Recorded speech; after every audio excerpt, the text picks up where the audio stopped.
A nivel Carrosario más cerca. Vamos a recibir nuestro segmento o uno de nuestros segmentos estrella. Uno de los más esperados, Marisol. ¿Estás de acuerdo conmigo? Pero claro que sí. Tenemos de inmediato el bumper que dice quién es. Carmen Martínez con las orientaciones de salud más cerca.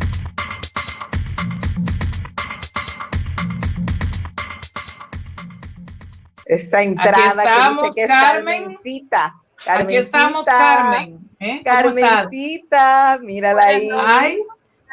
Buenas noches. Bueno, pues yo como todos los padres estamos esperando esa entrevista que viene después de mi segmento y ya les pasé muchísimas. Me gusta tu cortina navideña, Carmen. No es navideña, pero es por las luces. Pero bueno, saben que a propósito de esta vuelta a clases virtual y a distancia y el tema que tienen hoy, pues la Organización Mundial de la Salud se refirió a la vuelta a clases, pero en algunos países de manera presencial. Aunque también hay algunas recomendaciones en el día de hoy para esa vuelta a clase a distancia y virtual. Cuando se le preguntaba en una rueda de prensa frecuentemente los directivos de la Organización Mundial de la Salud, ¿qué opinaban sobre esta vuelta a clases y el riesgo de transmisión en los niños? Iniciaron con el mismo discurso de siempre, que hay muchas cosas que todavía se desconocen de este virus y que se está estudiando y que se sabe que las escuelas operan en comunidad y que evidentemente no lo hacen con distanciamiento.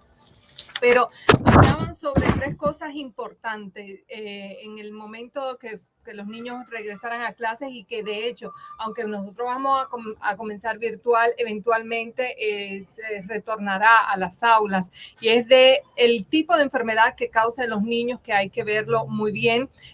Hay muchos niños que cursan con enfermedad asintomática, apuntaban, pero hay otros que se han evidenciado que cursan con enfermedad del COVID-19 de manera severa y han muerto. Por eso es tan importante. La segunda cosa que hablaba era la cantidad de infectados y de segmentar los niños y los adolescentes, porque los síntomas pudieran variar entre uno y otro y el nivel de contagio también por las mismas medidas. Y también que la tercera cosa era que tomaran en cuenta que las escuelas que habían regresado de manera temprana habían tenido que cerrar por el nivel de contagio que se ha producido entre niños y adultos.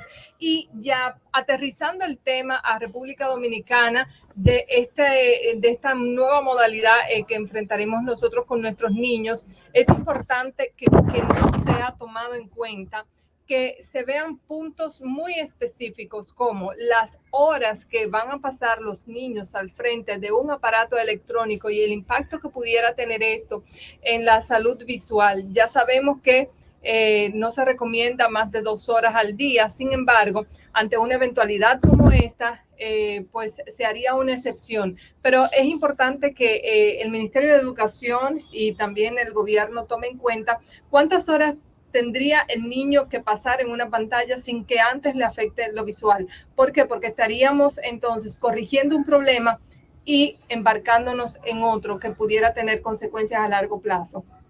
Se mencionó el tema de los psicólogos. Es importante que los padres también entendamos un punto muy importante y es el aspecto psicológico de los niños.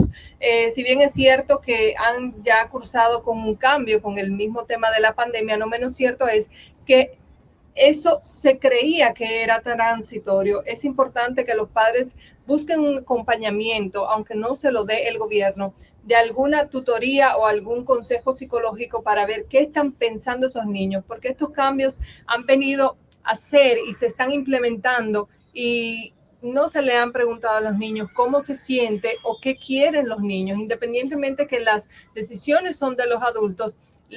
El impacto emocional que pudieran traer estos cambios de clases a distancias o virtuales pudieran ser bien importantes, incluso generar cambios de comportamientos y de conductas y también de aprendizaje. Entonces, ahí es donde nos pudiéramos confundir un poco si realmente estas clases estarían surtiendo efecto o hacer la diferencia si sería algún tema psicológico por lo que estén atravesando nuestros niños, que es importante saberlo.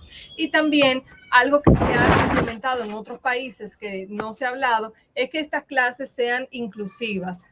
No sé todavía cómo se hará en este momento, pero en otros países esos libros o cuadernillos de lo que están hablando que se va a entregar a los niños, se ha hecho con el método Braille, con cosas que niños con algunas capacidades limitadas pudieran también tener acceso a esa educación. Y obviamente aquellas clases que se van a dar en televisión pudieran ser acompañadas del lenguaje de señas. Es importante que en este momento, cuando se está hablando de que todos los niños tienen derecho a las clases y que por eso se está haciendo ese plan, pensemos también en aquellos que tienen alguna capacidad limitada y entonces podamos tenderle la mano desde aquellos planes que se están enfocando. ¿Alguna pregunta, chicas?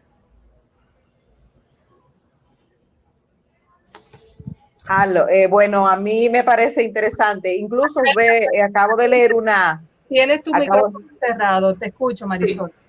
Sí, acabo de leer un reporte que indica que los ataques de ansiedad se han triplicado. Entonces, tu recomendación de acudir a buscar ayuda psicológica y de mentoría psicológica es importante, además del reto. Y para nosotros los padres que debemos asumir algo que no estamos preparados de hacer, que es ser maestros, además de madre, de ama de casa, de periodista, de productora de un programa de radio y televisión. Tengo que ser maestra ahora. Eso para mí ha sido un shock. Pero ¿sabes qué pasa, Marisol? ¿Cuál es la diferencia? Y es que se ha hablado sobre esa dificultad que pudiéramos tener los papás y en aquel cosa que no conocemos en aquel terreno, pero no se ha pensado en aquella situación emocional por la que pudiera atravesar el niño, porque nosotros como padres y como adultos, entonces podemos decir lo que manejar. Claro, decir lo que estamos sintiendo, por lo que estamos atravesando y ese miedo a lo desconocido, y entonces sí podemos expresar nuestras emociones. Yo pienso que eso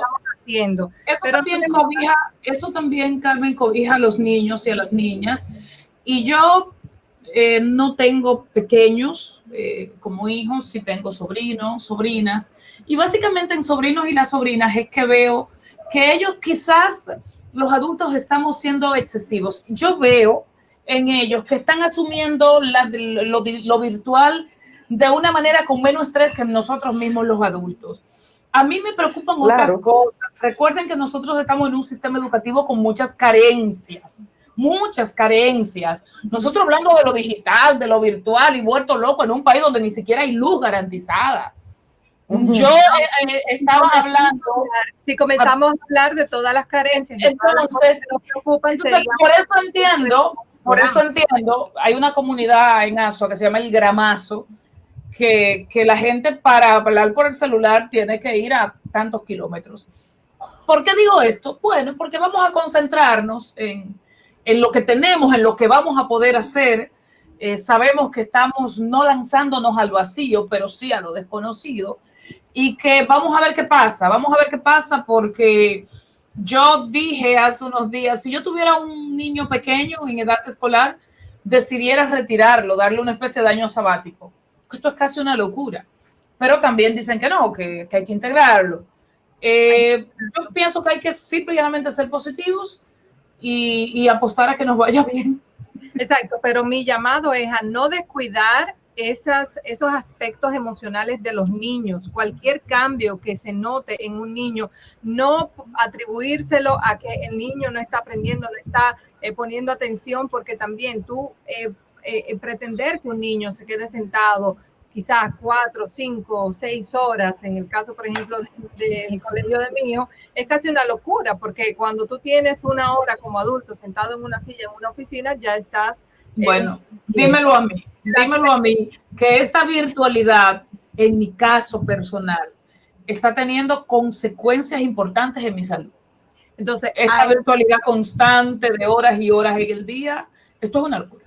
Pues tradúcelo a los niños. ¿Y por qué hago el hincapié a los niños? Porque nosotros como adultos podemos defendernos y hablar de lo que sentimos, pero muchos de los niños cuando hablan no se les presta atención. O sea que es importante que estemos bien atentos a esas señales que nos pudieran dar nuestros hijos, porque no solamente el conocimiento teórico que puedan recibir, sino también ese aspecto emocional y ese apoyo, no solamente de la escuela, sino también de nosotros como padres y obviamente vigilar su salud. Bueno, Carmen Martínez, muchísimas gracias por acompañarnos en tu segmento de salud.